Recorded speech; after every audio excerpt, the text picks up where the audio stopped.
blood-locked hearts. The first time Officer Dana Reyes noticed her, it wasn't because of anything dramatic. It wasn't a fight in the yard or a contraband search, or one of the 100 small crises that made up a day inside Whitmore Correctional Facility for women. It was quieter than that, and somehow more devastating.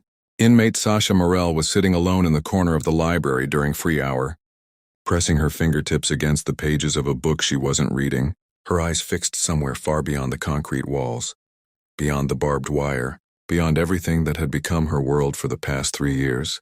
Dana stood at the doorway and watched her for just a moment too long. And in that moment, something shifted inside her chest, something she wouldn't name for a very long time. Dana had been a corrections officer for 6 years. She had learned early how to build the wall, how to keep her voice flat and her eyes professional, how to see inmates as assignments rather than people. It wasn't cruelty that taught her this, it was survival. The job demanded distance. The facility demanded it. Every training manual, every veteran officer she'd ever shadowed had told her the same thing. You cannot afford to feel too much in here. You cannot afford to see too clearly. And for 6 years, Dana had obeyed that rule without question, without struggle, without a single moment of doubt. Then Sasha Morel arrived at Whitmore and the rule began to crack. Sasha had been convicted of financial fraud, a crime born not from greed, as the prosecutor had painted it, but from desperation. She had forged documents to cover debts left behind by a gambling-addicted partner who had disappeared the moment the law came knocking, leaving Sasha holding the wreckage of a life she had tried to hold together with her bare hands. The judge gave her 4 years. The court gave her a number. Whitmore gave her a bunk, a uniform, and silence. What no one gave her, what no one had given her in longer than she could remember, was the simple dignity of being seen, not as a case, not as a file, not as a risk assessment, but as a human being who was still, somewhere underneath all the damage, worth knowing. Dana began noticing the small things first. The way Sasha always saved a portion of her meal for an elderly inmate named Ruth who had trouble walking to the food line in time. The way she spent her limited phone credits not on herself, but calling her younger sister to help the girl with college application essays, coaching her through paragraphs and personal statements over a monitored prison phone. The way Sasha laughed, unrare and sudden, like something breaking through ice, when someone said something genuinely funny, a laugh she seemed almost surprised by, as though she had forgotten she still had it in her. Dana cataloged these details the way someone catalogs evidence, not yet sure what they were building toward, only knowing that they mattered. The turning point came on a Tuesday in February, when a vicious cold snap had driven the temperature inside the facility down to something brutal and biting. Dana was doing rounds when she heard quiet sounds coming from a supply corridor. Not an altercation, not contraband, but something softer.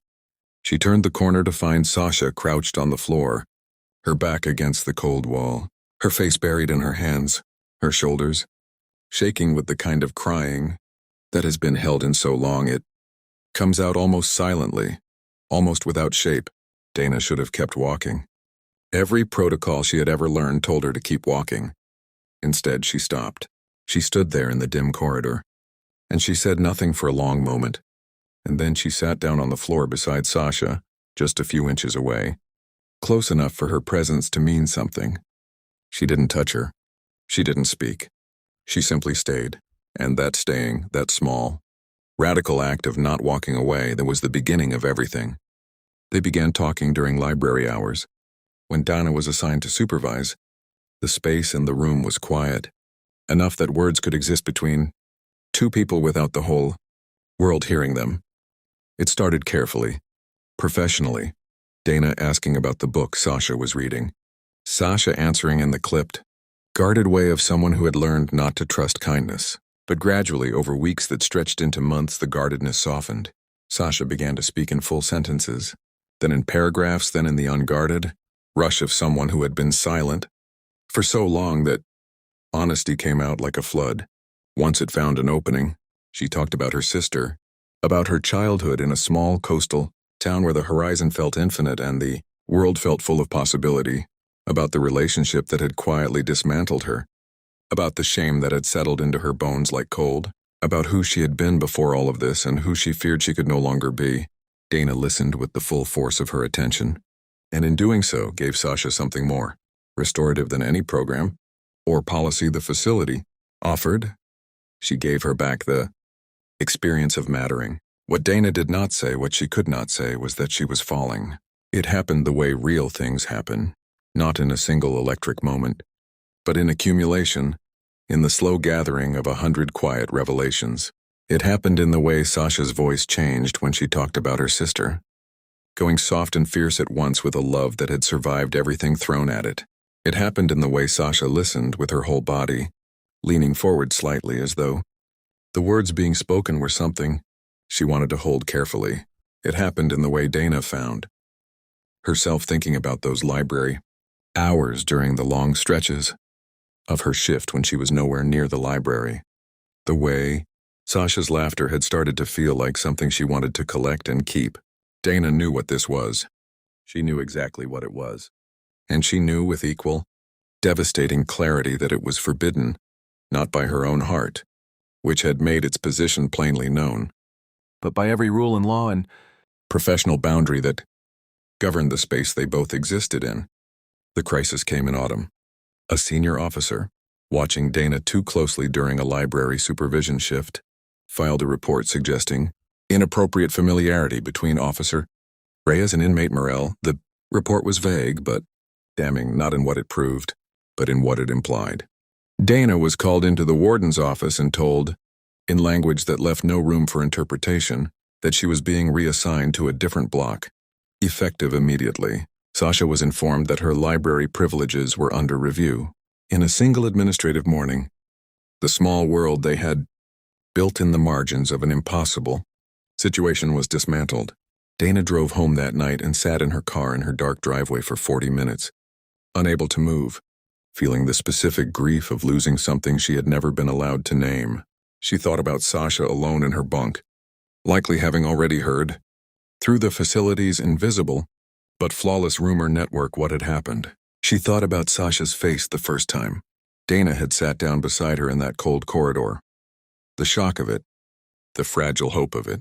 She thought about all the things they had spoken in the library and all the larger things that had moved beneath those words, like a current beneath still water. And then she made the only decision that felt honest, even if it cost her everything she had built professionally. She requested a formal meeting with the warden, and in that meeting she was transparent, not about feelings that remained her own, but about conduct.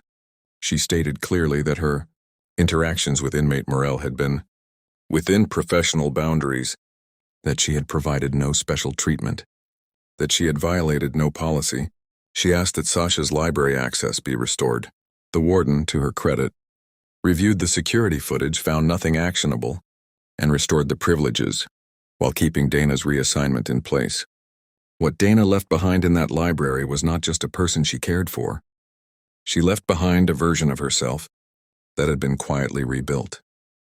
Across those months, a version that remembered how to feel things fully, how to sit with someone in their pain without flinching, how to show up in the small ways that end up meaning everything.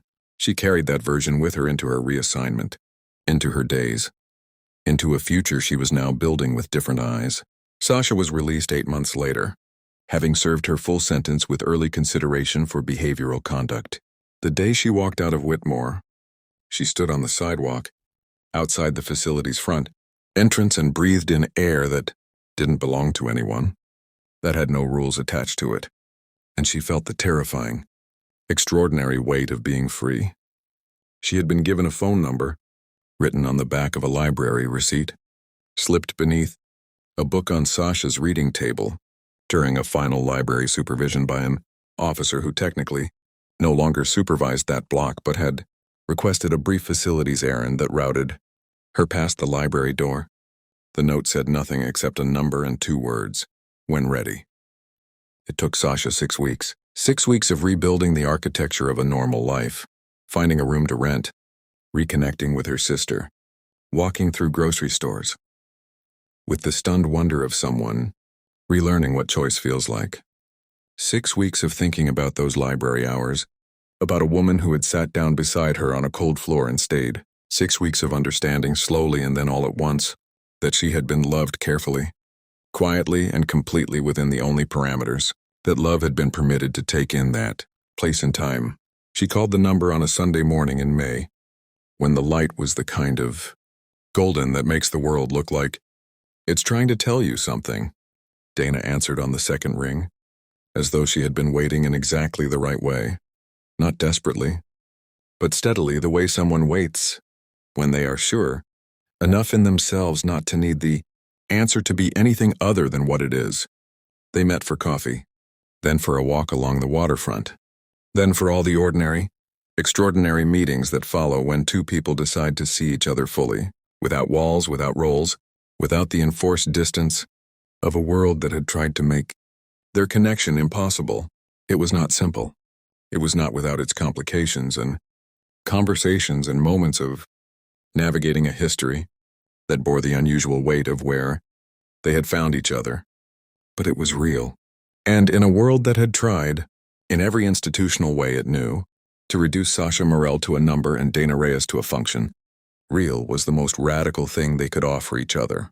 If you have ever believed in the quiet power of being seen, truly seen by another person, if you have ever known what it means to find humanity in an unexpected place, then this story belongs to you.